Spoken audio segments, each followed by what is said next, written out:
الرحمن الرحیم۔ حضرت امام حسین علیہ السلام نے جس شیر کو پالا تھا وہ شیر ابوالحارث کہاں سے آیا تھا، اور بچپن میں آزاد کیا ہوا وہ شیر کس طرح 10 محرم کربلا میں امام علیہ السلام کی شہادت کے بعد پہنچا، اور اس کے بعد فوج یزید کے ساتھ اس نے کیا کیا۔ ویڈیو کو مکمل دیکھیے گا۔ امام حسین علیہ السلام نے بچپن سے ایک شیر پال رکھا تھا جس کا نام ابوالحارث تھا۔ ناظرین، عربی میں حارث شیر کو کہا جاتا ہے۔ یہ شیر امام حسین علیہ السلام کو کیسے ملا، آج کی ویڈیو میں ہم آپ کو بتائیں گے کہ ایک دفعہ مولا علی علیہ السلام خطبہ دے رہے تھے کہ اسی دوران کچھ لوگ دوڑتے ہوئے مولا علی علیہ السلام کے پاس آئے۔ امام علی علیہ السلام نے پوچھا تو انہوں نے کہا کہ مولا، ایک شیر آپ کی طرف آ رہا ہے۔ مولا علی علیہ السلام نے فرمایا کہ بیٹھ جاؤ، یہ شیر کسی کو کچھ نہیں کہے گا۔ ناظرین، یہ بات ابھی ختم نہیں ہوئی تھی کہ ایک بہت بڑے شیر نے امام علی علیہ السلام کے قدموں میں سر رکھ کر سلامی دی۔ ناظرین، اس کے بعد اس شیر نے ایک چند دن کا اپنا بچہ مولا علی علیہ السلام کی خدمت میں پیش کیا۔ شیر نے اپنی زبان میں مولا علی علیہ السلام سے کہا کہ مولا، میں اس بچے کا باپ نہیں، اس کی ماں ہوں، اس بچے کا باپ مر چکا ہے۔ اس شیرنی نے مولا علی علیہ السلام سے کہا کہ مولا، میں چاہتی ہوں کہ یہ پل کر جوان ہو جائے اور محفوظ بھی رہے۔ ناظرین، مولا علی علیہ السلام نے فرمایا کہ تم مطمئن ہو کر چلی جاؤ، یہ مجھ علی کا وعدہ ہے کہ ایسے یتیمی کا احساس نہیں ہوگا، میں یہ بچہ اسے دوں گا جو یتیموں کی پرورش کر سکتا ہو۔ اس شیرنی نے کہا کہ مولا، وہ کون ہے جو حیوانوں کو بھی یتیمی کا احساس نہیں ہونے دیتا؟ مولا علی علیہ السلام نے فرمایا کہ میرا ایک بیٹا ہے جس کا نام حسین ہے، یتیموں کی اس سے زیادہ پرورش کرنا کوئی نہیں جانتا۔ مولا علی علیہ السلام نے فرمایا کہ اے حسین، اس شیر کے بچے کو تم لے جاؤ۔ امام حسین علیہ السلام نے اس چند دن کے بچے کو اٹھایا، اس کے سر پر شفقت سے ہاتھ پھیرا اور فرمایا کہ آج سے اس کا نام ابوالحارث ہے۔ ابوالحارث کی بچپن سے ہی امام حسین علیہ السلام سے دوستی ہو گئی، وہ ہر جگہ پر امام حسین علیہ السلام کے ساتھ رہتا تھا۔ اس شیر کو امام حسین علیہ السلام سے انتہائی محبت اور عقیدت تھی۔ ناظرین، جب یہ شیر بڑا ہو گیا تو کچھ لوگ مولا علی علیہ السلام کے پاس آئے اور کہنے لگے، یا علی، اب یہ شیر بڑا ہو گیا ہے، ہمیں اس سے خوف آتا ہے کہ کہیں یہ ہمیں نقصان نہ پہنچا دے۔ مولا علی علیہ السلام گھر تشریف لائے اور امام حسین علیہ السلام سے کہنے لگے، بیٹا، میں نہیں کہہ رہا، لیکن عرب کے لوگ کہہ رہے ہیں کہ ابوالحارث جوان ہو چکا ہے، اب اس سے ہمیں خطرہ ہے، بیٹا تم ابوالحارث کو آزاد کر دو۔ یہ سننا تھا کہ امام حسین علیہ السلام کی آنکھوں میں آنسو آ گئے۔ مولا علی علیہ السلام کو دیکھ کر مسکرائے اور اپنے بابا کی گردن میں پیار سے باہیں ڈال کر مسکرا کر کہا، بابا جی، جیسے آپ کا حکم۔ لیکن اس کے ساتھ ہی امام حسین علیہ السلام کے اتنے بڑے آنسو بھی نکل پڑے۔ امام حسین نے فرمایا کہ بابا جان، آج کا دن نکال لے، ابوالحارث آپ کو کل نظر نہیں آئے گا۔ امام علی نے فرمایا کہ بیٹا حسین، آج کے دن کیا کرو گے؟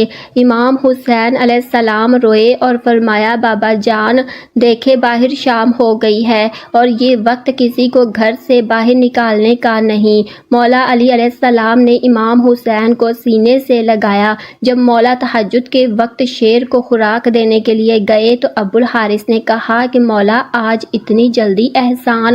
مولا نے ساری بات ابوالحارث کو بتائی۔ ابوالحارث نے کہا، ٹھیک ہے مولا، میں جاتا ہوں، لیکن ایک شرط ہے کہ ایک دفعہ ملاقات ضرور کرنا۔ ناظرین، روایات کے اندر آتا ہے کہ امام حسین علیہ السلام نے فرمایا کہ ایک تاریخ یاد رکھنا، 10 محرم 61 ہجری میدان میدان کربلا کے ٹیلے کے پاس تمہیں ایک آواز آئے گی، بس اس آواز پر چلے آنا، مجھ سے ملاقات ہو جائے گی۔ ابو الحارث نے کہا مولا آواز کون دے گا؟ آپ نے فرمایا نہیں ابو الحارث۔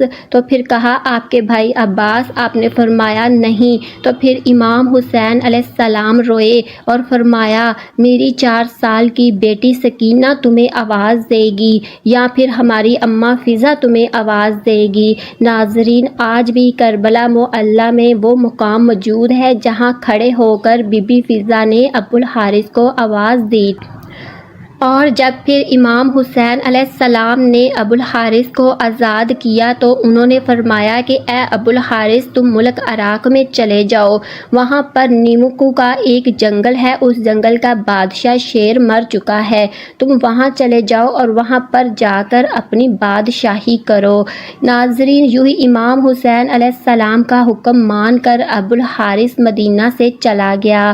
ناظرین، وہ عاشوراء کی شام تھی کہ جب امام حسین علیہ السلام شہید ہوئے، تو امام کی شہادت کے بعد شور و غل پیدا ہوا۔ عمر بن سعد کا حکم تھا کہ حسین علیہ السلام کی لاش پر گھوڑے دوڑا دیے جائیں اور لاش مبارک کو پامال کر دیا جائے۔ یہ آواز سن کر اہل حرم میں قیامت برپا ہو گئی۔ جیسے ہی فوج کے اندر یہ اعلان ہوا تو بی بی فضا حضرت بی بی زینب خاتون سلام اللہ علیہ کے پاس آئی اور کہنے لگی کہ اے میری پاک سیدہ رسول اللہ صلی اللہ علیہ وسلم کے ایک صحابی تھے جو سمندر میں سفر کر رہے تھے کہ ان کی کشتی ٹوٹ گئی۔ وہ کشتی کے ایک لکڑی کے تختے کا سہارا لے کر ایک جزیرے کے پاس پہنچے تو انہوں نے جنگل میں دیکھا کہ ایک شیر ہے۔ وہ شیر کو کہنے لگا کہ مجھے اذیت مت دینا، میں رسول خدا صلی اللہ علیہ وسلم کا غلام ہوں۔ تو اس شیر نے جیسے ہی اس صحابی کی بات سنی تو وہ اسے مارنے کی بجائے اسے صحیح راستے پر لے آیا۔ بی بی فضا نے فرمایا اے میری پاک سیدہ، اس علاقے میں بھی ایک شیر رہتا ہے، آپ مجھے اجازت دیجیے، میں اس شیر کے پاس جا کر اسے بلاتی ہوں اور ظالموں کے ارادے سے اسے آگاہ کرتی ہوں۔ جناب فضا جنگل کی طرف جانے لگی اور انہوں نے ابو الحارث کو کہہ کر شیر کی صدا دی۔ جیسے ہی بی بی فضا کی آواز بلند ہونے لگی تو شیر چند ہی ساتوں میں ان کے پاس پہنچ گیا۔ بی بی فضا نے فرمایا اے ابو الحارث، کیا تجھے معلوم ہے کہ یہ ظالم امام حسین علیہ السلام کے جسم اطہر کو پامال کرنا چاہتا ہے؟ لاش کو پامال کرنے کے بعد یہ گھوڑوں کے ٹاپوں سے ان کی لاش کو ناقابل شناخت بنانا چاہتے ہیں۔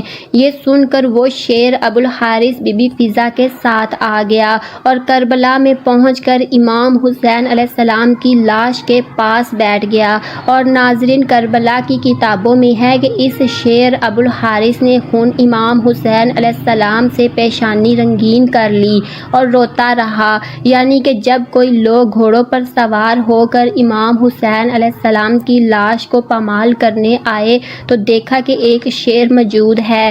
گھوڑے وہاں نہ ٹھہر سکے اور بے قابو ہو کر بھاگ نکلے، سواروں نے بھی پلٹ کر نہ دیکھا۔ جب اس واقعے کی خبر عمر بن سعد کو ملی تو وہ کہنے لگا کہ اس کو کسی پر ظاہر نہ کرنا، یہ ایک فتنہ ہے۔ ناظرین، جناب فضا سلام اللہ علیہ نے شیر کے آنے کی خبر جناب زینب پاک سلام اللہ علیہ کو سنائی اور اسی طرح سے لاش اطہر پامال ہونے سے محفوظ رہی۔ ویڈیو اچھی لگی ہو تو لائک اور سبسکرائب ضرور کر دیجیے گا۔ اللہ